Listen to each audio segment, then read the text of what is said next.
some of you motherfuckers, when it come to this goddamn Real Housewives review, act like you know these bitches. But let me tell you one thing, we're not gonna do that this season. You will get motherfucking blocked with the realness. You can have your opinion about these hoes, but don't come at me about mine. It's a fucking opinion about some bitches that you or I don't fucking know. The only difference is I'm getting paid to do this review. You ain't. So mind your motherfucking marbles, bitches, because some of you hoes, when it comes to these Real Housewives, are fucking psycho. Just getting that shit out in the open before we even start this season, because I have never reviewed a show where bitches is more fucking retarded over some bitches that they don't fucking know in my life. And what's good, y'all? What's good? What's good? This is your boy, Scotty by Nature TV, and we're here for a brand new review of Love and Marriage Huntsville Season 9, Episode 10. What is going on, you guys? I hope you guys have had a wonderful, wonderful Saturday, and I am doing the exact same thing. What is going on, you guys? Now, we're here for Love and Marriage Huntsville. Now, before we get into Love and Marriage Huntsville, let me let you guys know what we got coming up on the platform, okay? Now, tomorrow is Sunday, which means that Potomac comes on as well as Married to Medicine. But some of you may know, some of you may not, but I am going home tomorrow to Mississippi. I have a dentist appointment back home in Mississippi on Monday. They're going to finish off my dental work. So yes, the smile that you see that I worked so hard to get will be done on Monday. So I got to go home and get that done. All right. But I'll be back on Tuesday night in time for Love and Hip Hop Atlanta. Okay. But in the meantime, in between time, the Whether You Like It or Not panel will be over on Giving You the Real Teas platform. Okay. We will be over there. I won't be there because I'll be out of town. However, Reggie will be coming into the panel for the first time in quite some time in my spot. Okay. He'll be taking over from me over on T's page on Monday. All right. So with that being said, that's pretty much all that we got for the church announcement. So we're going to go ahead and get into the mess. And as you guys can see, I have my shades on tonight. Okay. Y'all already know that when I have my shades on, it's time for a good show. First things first, thank you, Symmetry, for the $10 super chat. Y'all show love to Pretty Lips Scotty by hitting the like button. Thank you so much. And thank you to Marcella for giving me that lovely shout out earlier today on Butterfly's channel when she was talking about my lips. I really appreciate it. And she really blessed me today. So I really appreciate that as well. Okay. Not to mention, like I said, I got the shades on tonight. So you already know what that means. So let me give you guys a little bit of ground rules. And I feel like I only have to give these ground rules for Love and Marriage Huntsville reviews. Okay. First things first. This is Scotty by Nature TV's channel. It ain't your channel. It ain't your channel. It ain't his channel. It ain't her channel. It ain't they channel. It ain't them channel. It's my goddamn channel. So I run my channel however I want to. Number two, you are entitled to your opinion as long as you're not being disrespectful to me and my character or anybody else in the chat. And number three, this is my opinion, and I'm not here to pacify you nor satisfy you. I'm here to give you guys a show, give you guys my thoughts and opinions. And if you don't like it, you already know where the screen though is, and it's over there. If you don't like what I got to say, you already know where to go. There's plenty of other, YouTubers that review Love and Marriage Huntsville, from Giving You the Real Tea to Chef Dun Dun to Diana Rose to Chit Chat with QT to When Tay Talks to many other people. Okay. So with that being said, that's really all that I got for that. We're going to be here for a great show, and I'm not going to be worried about none of you motherfuckers that's going to have an issue today. All right? All righty then. So let's go ahead and get into my notes, okay? Y'all know I keep my notes on my phone, and these are my notes right here. So let's go ahead and get into it, y'all. So, and like I said, y'all messy because we're 5 minutes in and we almost at 200 people already. Already almost at 200 people. But we're gonna go ahead and get into it though. We're gonna go ahead and get into it. Now, we started off with Chris and Nell. Okay, we started off with them.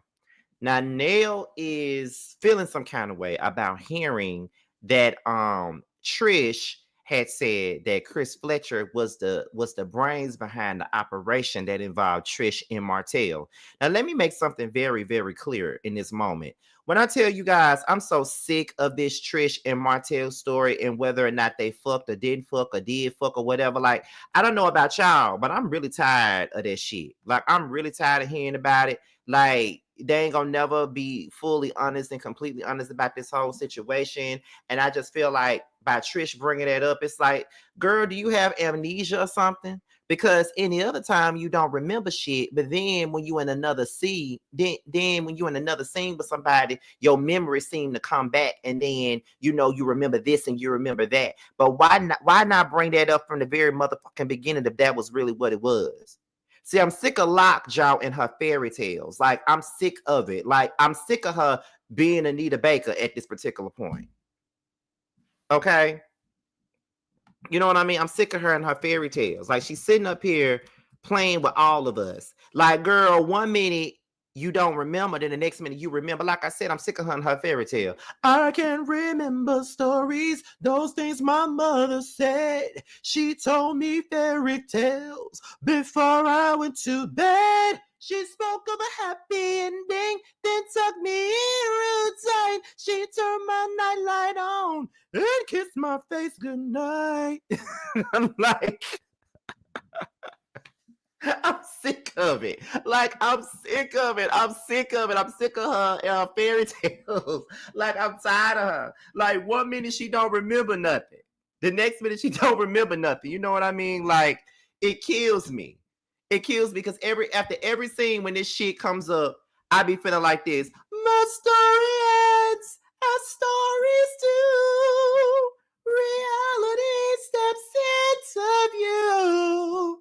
No longer living life in paradise. Fairy tales.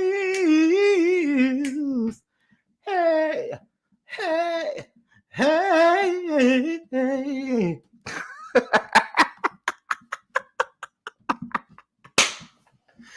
Like, for real, I am so tired of Trish and her fairy tales. Now, I don't want to stay on this, but the next thing you know, y'all,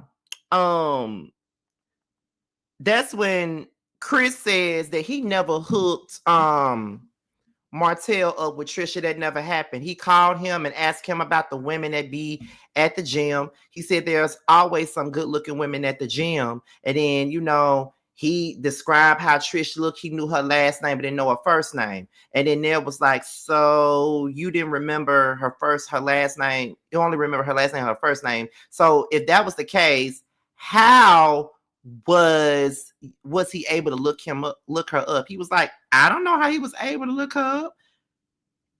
It didn't make no sense. And the thing is, if Trish is your cousin, why was she one of the good looking women that you would even bring up to Martel? My cousin would be the last person I'd be bringing up, especially knowing that Martel was still married at the time. I was looking at the TV. I was laid across that bed looking at that damn TV, and I was like, you lying. You lying your ass off, because this story don't make no goddamn sense at all. Y'all, so you mean to tell me that that's your cousin and you didn't know her name? Now, baby, I got some cousins in my life that I don't even talk to like that, but baby, I know their name. I know their name. You lying. And you can't tell me nothing different, y'all. Chris was sitting up there lying his motherfucking ass off. You cannot tell me anything different. The nigga was lying, and Nell knew he was lying. But then she talking about some, oh, well, you know, guys are just going to be guys. Guys are just going to be guys. We need to stop it with the guys going to be guys bullshit. Can we stop that?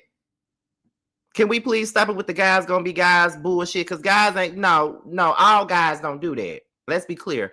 All motherfucking niggas don't do that shit. We ain't finna sit up here and say guys gonna be guys now. We're not gonna do that. You know, just say niggas gonna be niggas. I'd rather you say that shit.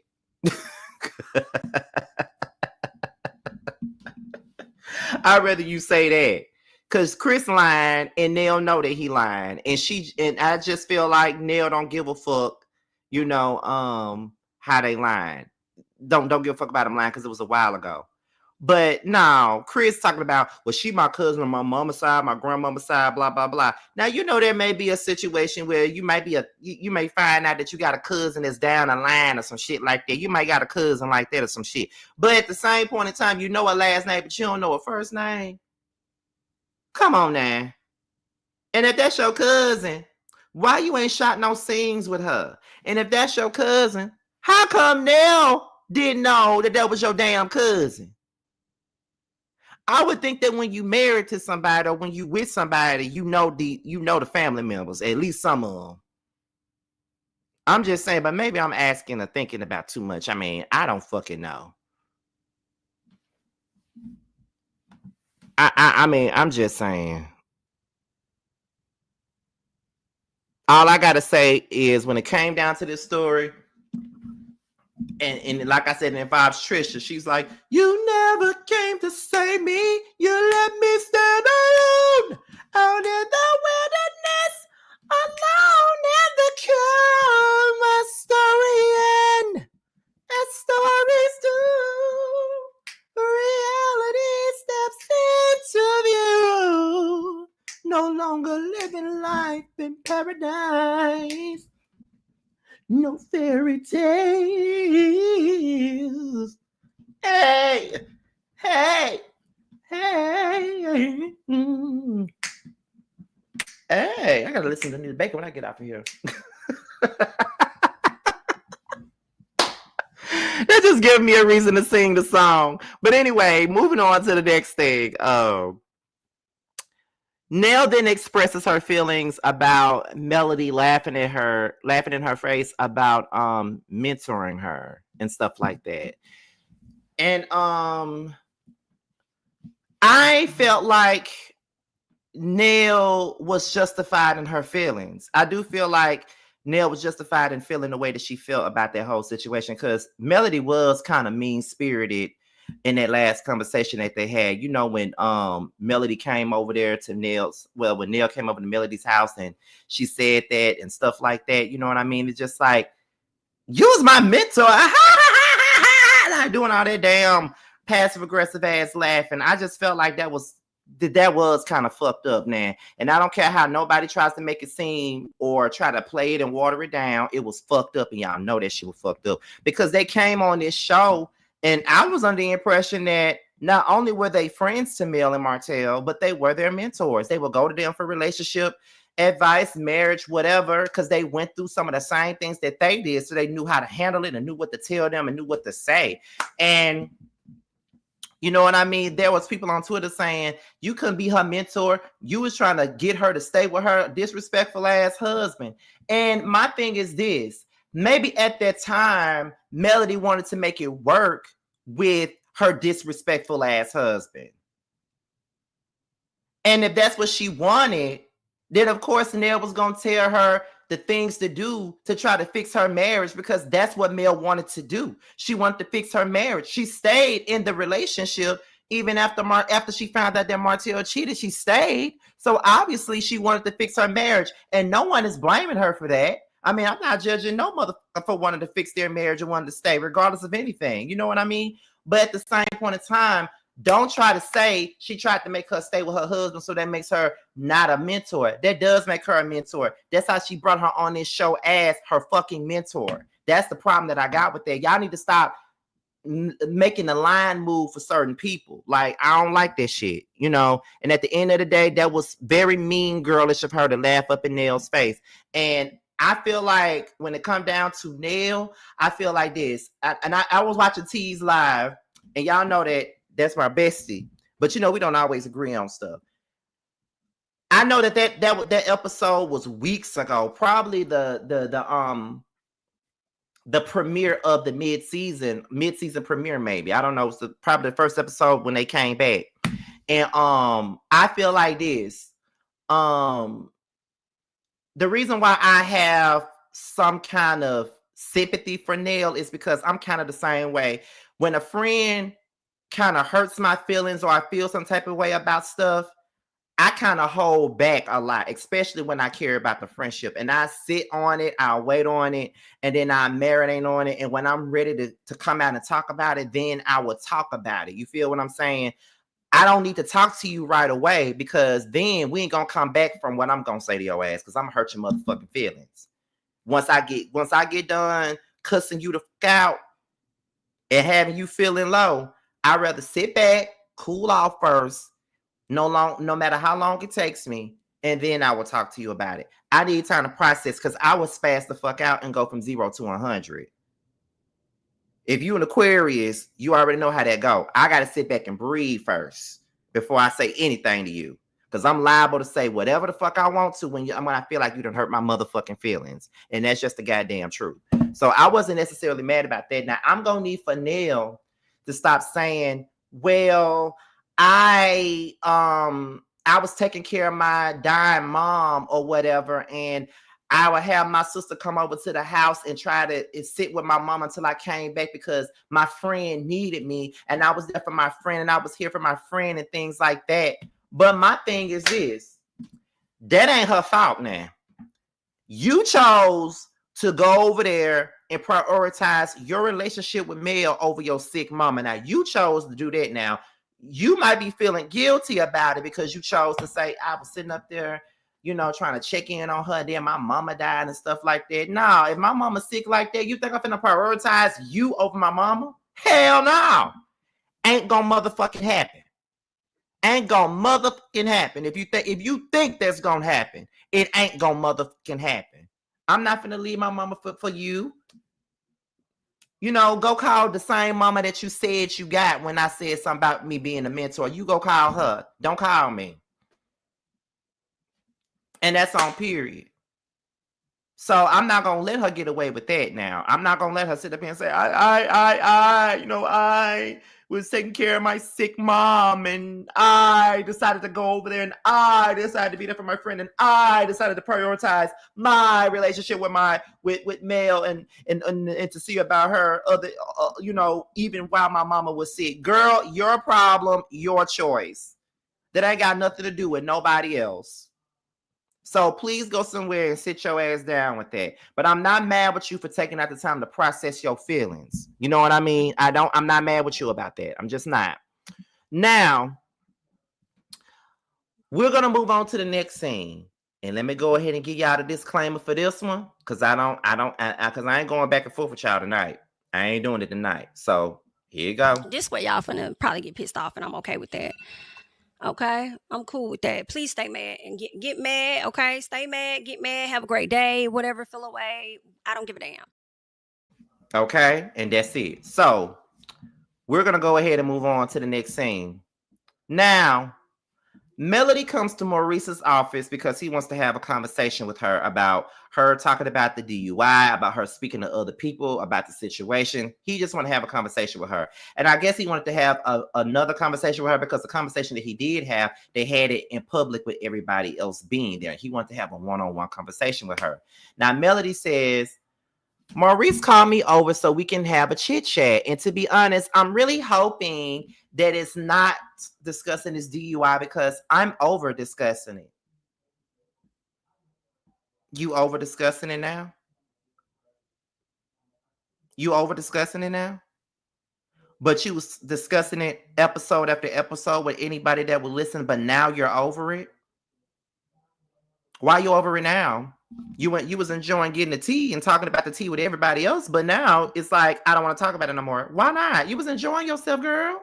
You was getting all the tea, spilling all the tea, telling every damn thing. And now it's like, oh, I don't want to discuss it anymore. Girl, please discuss it. That's what you've been doing this entire time. Go ahead and discuss it because you felt the need to this entire time. Go on and discuss it. Do your thug thizzle, man. Go on and discuss this shit, girl. What you don't want to discuss it for now? Like, that's what I be talking about when I come down to her. Like, girl, I'm telling y'all, that girl be on some bullshit sometime. I'm telling you now. She do. She be on some bullshit, and she on some bullshit right now with this whole situation. Ain't nobody got time for that now. Anyway, so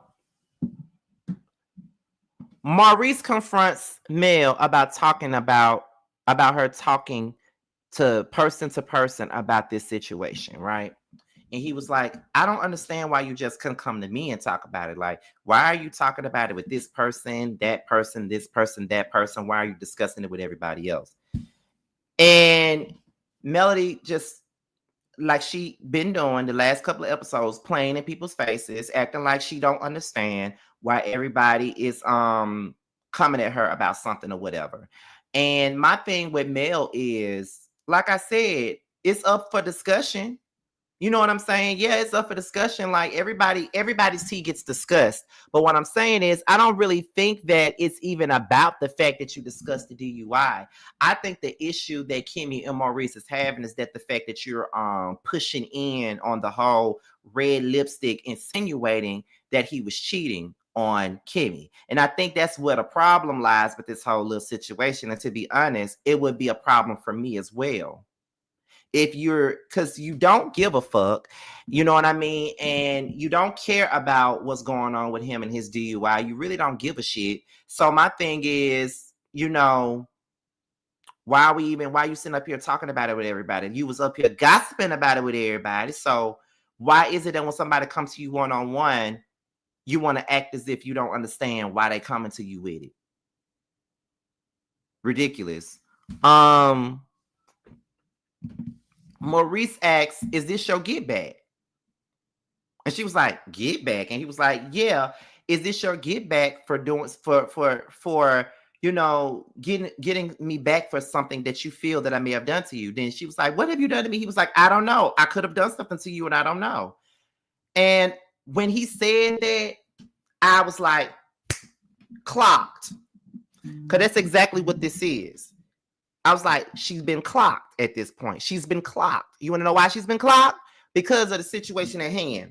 Now, this entire time she's been on this messy male shit, right?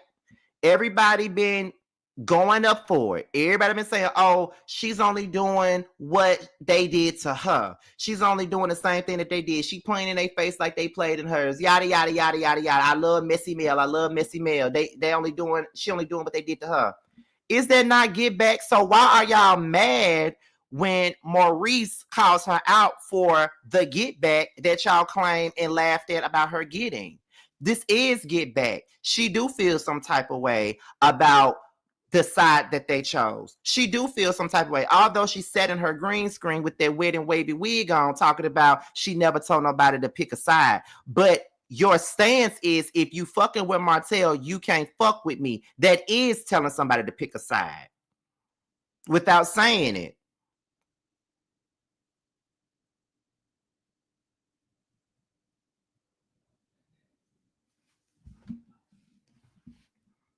That's just what it is. So what you mean? She is getting her get back. That's why she's out here doing this shit, because she felt like everybody talked about her when it was time for when her and Martel was going through their shit. Everybody had something to say about what she was going through. So now that everybody else is going through certain stuff, she's throwing her little messy ass shit on there and she's discussing it with everybody. And that's fine. I don't care about, and I just need for people to be clear, I don't care about male, discussing it, because you're on a reality show. So everyone is going to have their turn being discussed. I don't care about her doing that. But what I'm telling you is this right here. If you're going to discuss it, man up to it when you're confronted about it. That's when I respect you, is if you can man up to it when you're discussing it. Because I'm telling you, if I was on a reality show and I was up and I was on here talking about everybody's business and all this stuff, and somebody came to me and asked me what I said, I would stand 10 toes down on what the fuck I said. Yes, I had an opinion and we were having a conversation about it, and I did say that. Yeah, I did say that. That's how I felt. Yeah, I said it. Yeah, absolutely. I'm not going to sit in your face and be like, I'm not going to have that discussion with you. Why not? If I can have a discussion with everybody else, why can't I have it with the person that I'm talking about then? Because just as well as I can talk about it with Trisha and Tisha and everybody else, I can sit in your face and have that same goddamn conversation and have that same stance. And that's just it. We can stop it with the passive aggressive, condescending ass, playing in my face ass antics. Just because you're being disrespectful in a sense. So I ain't never been the one to play those passive aggressive, condescending ass games. I ain't never been the one to play that.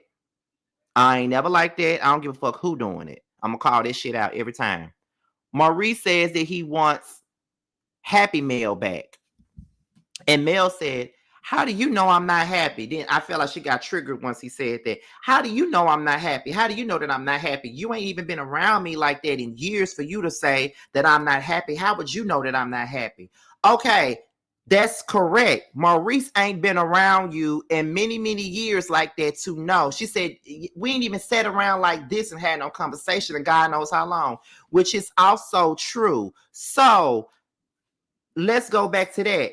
Maurice doesn't really know exactly how happy you are because he hasn't been around you.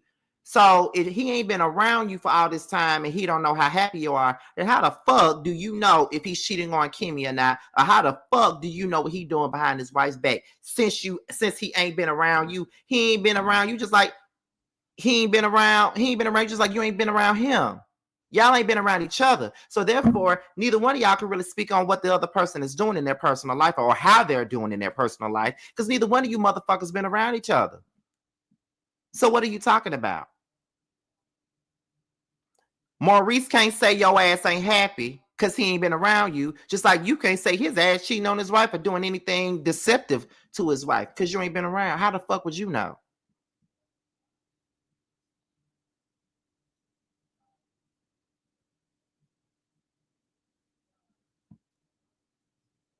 They're just like somebody asking me, somebody saying, if I was friends with a person and I ain't been around them in years, and then someone say, do you know if they cheating on their wife? How would I know? I ain't been around that motherfucking years. I don't know what he got going on. I'll say that in a minute. Okay? I would say that in a minute.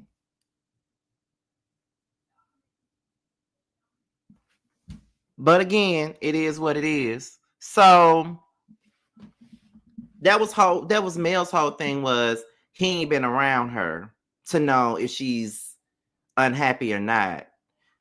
And I could agree to that, but at the same goddamn time though, it's like, but your behavior just feels like you want other people to go down because of what you went through. That's how it comes across sometimes. Like it's like I think you felt like people took pleasure in seeing your not really your downfall, but seeing you go through what you went through. You felt like people took pleasure in it. So now you're just sticking it to them the same way you felt like they stuck it to you. And if that's what you're doing, then just say that. Just say you bitches clown me. You bitches said all that shit about me. You bitches laughed at me. So I'm laughing at you. I'm laughing at you being an irresponsible drunk driver. You could have killed yourself and somebody else by being a dumbass nigga driving under the influence. I'm laughing at you. The same way you laughed at me getting cheated on. I'm laughing at you for being irresponsible as a lawyer. I'm just saying.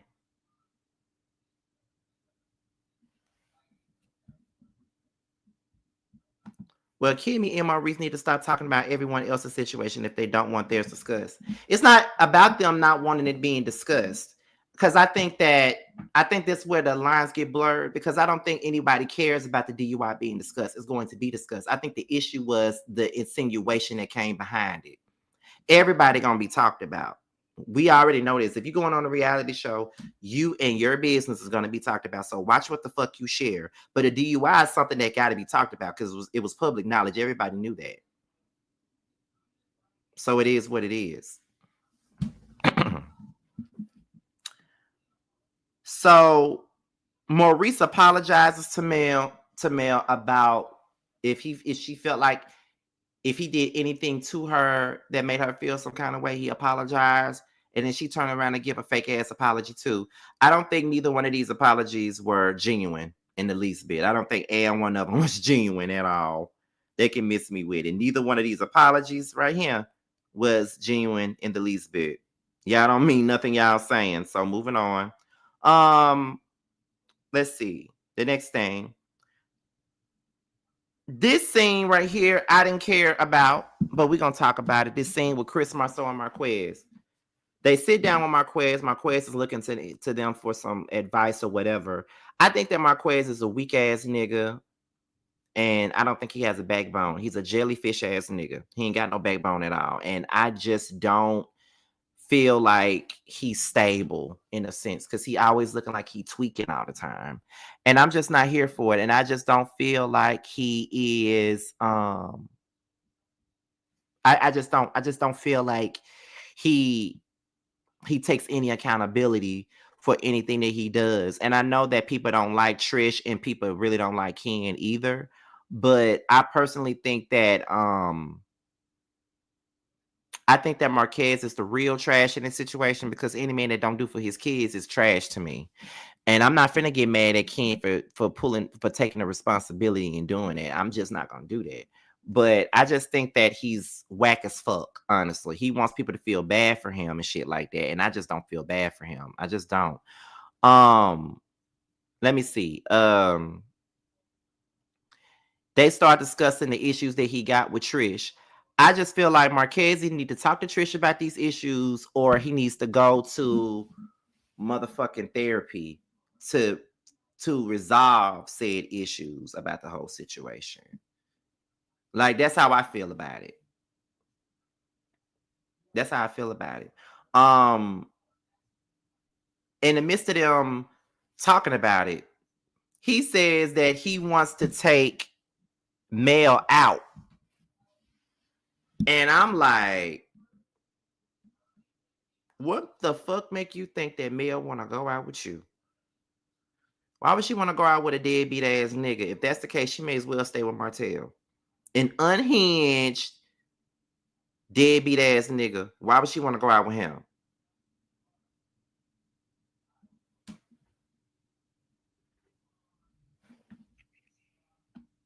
Tell me why. Fuck out of here. He's delusional. He's delusional, and I don't see why anybody be going up for him and his bullshit, because I see right through him. I see right through you. Okay, I see right through your ass. Let me see. Marquez starts saying how it's a trigger for him when he sees Trish and Ken, and he tries to explain it, and then he turns around and says that Chris is more empathetic than Marceau is, but Marceau says he doesn't believe Marquez. I don't believe him either.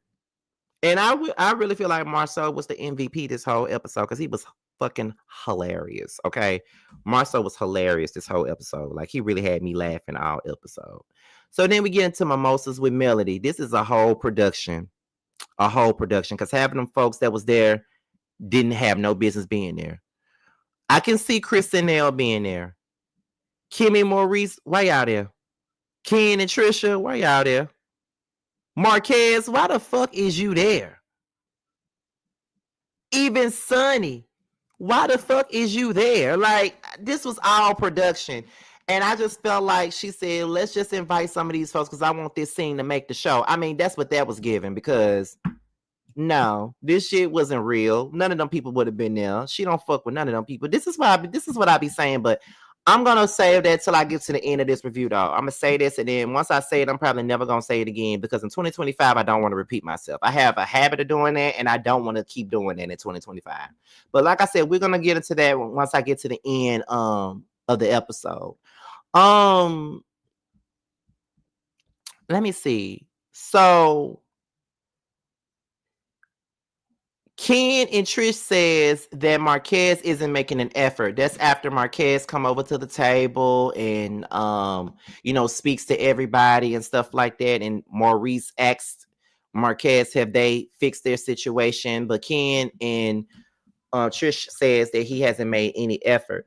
But I feel as if Ken and Trish wanted to flex on Marquez in front of everybody else to show, he said, I'm sending his children money. I'm sending his children money. But ain't that what you want to do? Don't you want to be Big Daddy? Don't you want to be the world's greatest stepfather? Ain't that what you want to do? So what you complaining about sending his children money? You knew that they were his children when you chose to send them that money. I'm just saying, get the fuck out of here. Real shit. Get out of here.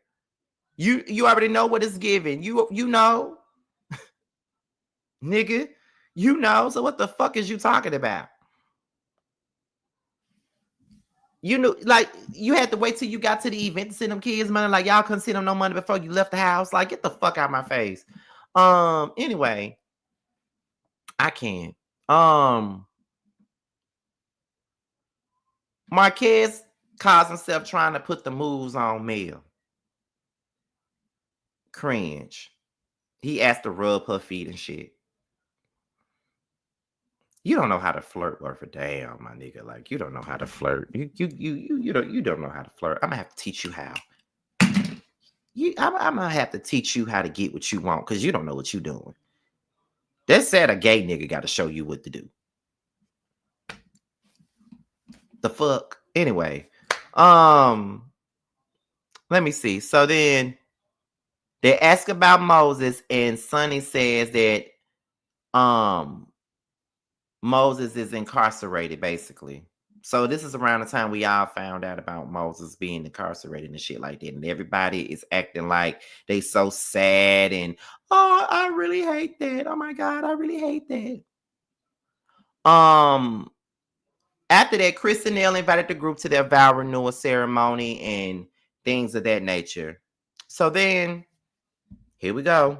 One more time before we get to the last scene. This way y'all finna probably get pissed off, and I'm okay with that. Okay, I'm cool with that. Please stay mad and get mad. Okay, stay mad, get mad, have a great day, whatever. Feel away. I don't give a damn. Okay, now we can move on.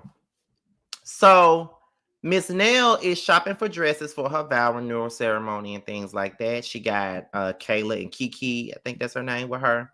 And then they're looking at dresses and things like that. So now Mel shows up and everybody was like, oh, hey, Mel, how you doing, girl? Yada, yada, yada. And after all of those pleasantries go away, that's when Nell confronts Melody about it, about the things that she did, the laughing in her face, the way she denied the friendship or whatever. And she just basically told Mel how she felt. She felt discarded, discredited, and downplayed. And no matter what, she's not lying. She's not lying. She was discredited. She was downplayed. She was all those things. She definitely was. And anybody that thinks differently is a fucking liar. You're lying if that's what you believe. That's not true. She was definitely downplayed in all those things. Like, for real, for real. And I just feel like for Mel to sit there, well, it was 6 weeks ago. It don't matter how long it's been. I really felt like Nell was really hurt by that situation. I really do feel like she was disappointed in Mel in that situation because Mel was mean as fuck to Miss Nell. Okay, and I don't necessarily ever defend Miss Nell on a lot of things, but in that particular instance, she was mean as hell to her. Real talk, she was mean as fuck. It was wrong. And to me, I'm just gonna say it like this. You just need to know how a person really, in this moment, you know where she stands with you. At the end of the day, you know where she's standing with you. She don't see the friendship is not looked at the same way. It is what it is. It's not the same. So you just got to deal with the fact that the relationship is not the same as you thought it was. Like, and that can be a hurtful thing when you are friends with somebody and you roll with somebody and you help this person and you all this other shit. You know what I'm saying? I just feel as though it's not really worth anything. You know, it's not worth keeping. It's not worth talking about anymore.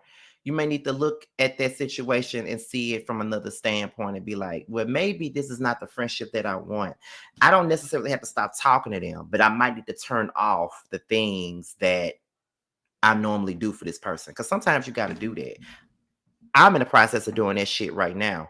Once you show me, because I give you a shot. I give you more than one. I give you 3 chances. Give you 3 chances to show me exactly how you really feel about me. And when you show me that 3rd time how you really feel, it's over with you.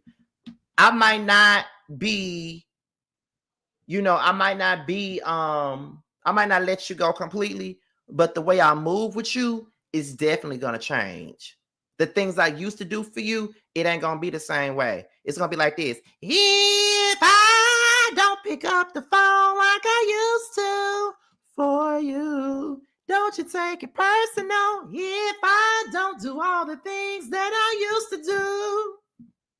I ain't mad at you. Okay? If you get to feeling stressed up in your chest, thinking that you about to lose. Okay? And if you lose and I don't sleep, I'm worrying about me. Okay? That's how I go. That's how it's gonna be. So I guess they made up and they got past whatever they needed to get past. So that was the end of the episode. Now I just want to say that Marcel was definitely the MVP. I don't normally give Marcel any type of props or leeway, but he was definitely hilarious as fuck on this episode. You can't lie and say that he wasn't. He was fucking hilarious on this episode. Now, let me say this, and then we're gonna be up out of here, round. I said on a previous live that I did this week, it's one of my lives that I did this week. I was saying I think it was the live where I said that Mel blocked or unfollowed Carlos King or something like that. I said that. And I made a statement to say maybe Mel should go and get her own spinoff. Leave the show, get her own spinoff, right? That's what I said. Why is it that every time I make that suggestion, they get all up in their goddamn feelings about me making this suggestion? Why should she give up a check? She's not giving up a check if she's an executive producer on Love and Marriage Huntsville.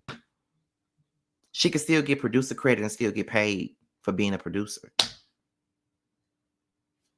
I don't know why the thought of me saying that gets people in a tizzy, but I'm going to tell you this. I'm going to explain why I'm saying it, and then that's it for me.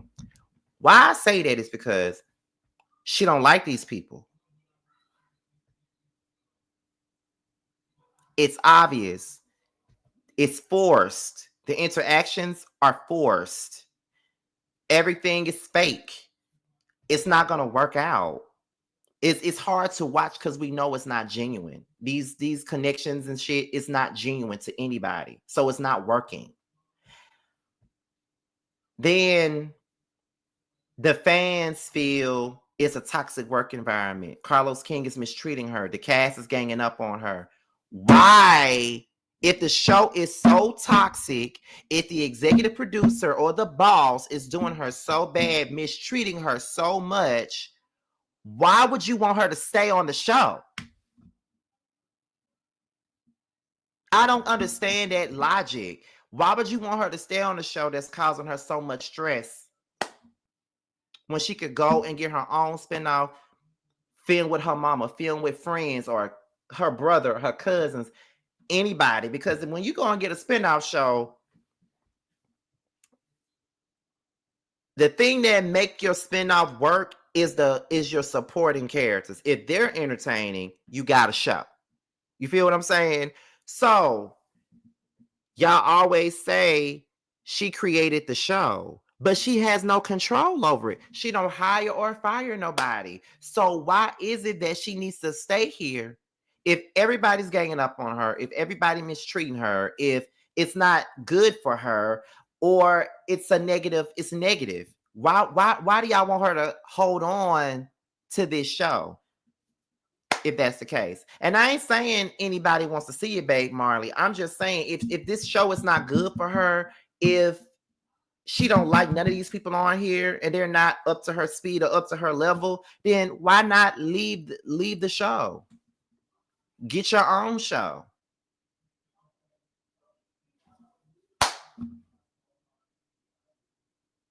That's all I'm saying. Well, why they can't leave? Because Carlos not gonna fire them. That's why. He makes the decision. He's not gonna let go of them folks. That the main six, Mel, Martel, Letitia, Marceau, Kimmy, Maurice, he not letting them go. If Mel was over the hiring and the firing, they would have been gone a long time ago. But he's not letting them go. So what more can we do? What are we going to do? Continue to complain about it? She has no allies. Nobody likes her. She don't like them.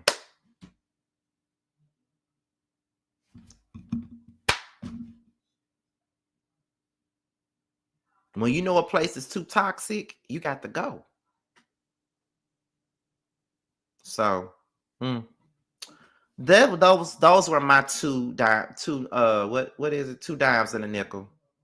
That was that. So it is what it is. But anyway, that's all I really got. I hope you guys enjoyed the review. I was kind of toned down on this one compared to what I was on Bill Collector last night, because baby, I showed out on that Bill Collector review. That Bill Collector review was funny as fuck, high energy and all that. But this one was very mellow. You know, me and Jamar just got done eating some ground turkey tacos. That shit was so motherfucking good. Okay. It was so damn good. It was so good. With a cherry Coke. I know I'm gonna pay for that shit when I get up in the morning, but whatever. So, anyways, I'm about to be up out of here, y'all. Shut up, T. I'm about to be up out of here, y'all. But make sure you guys support T. T is going live tomorrow night on Potomac, because I'm not going live tomorrow because I'm gonna be in Mississippi. Y'all won't see my Potomac review or Married to Medicine review until Monday after I leave the dentist. So yeah. So y'all, and they're probably not gonna be probably not even gonna be live. They're gonna be pre-recorded. But I'm gonna holler at y'all a little bit later. I'll talk to y'all soon. And I'll talk to you guys later. Bye.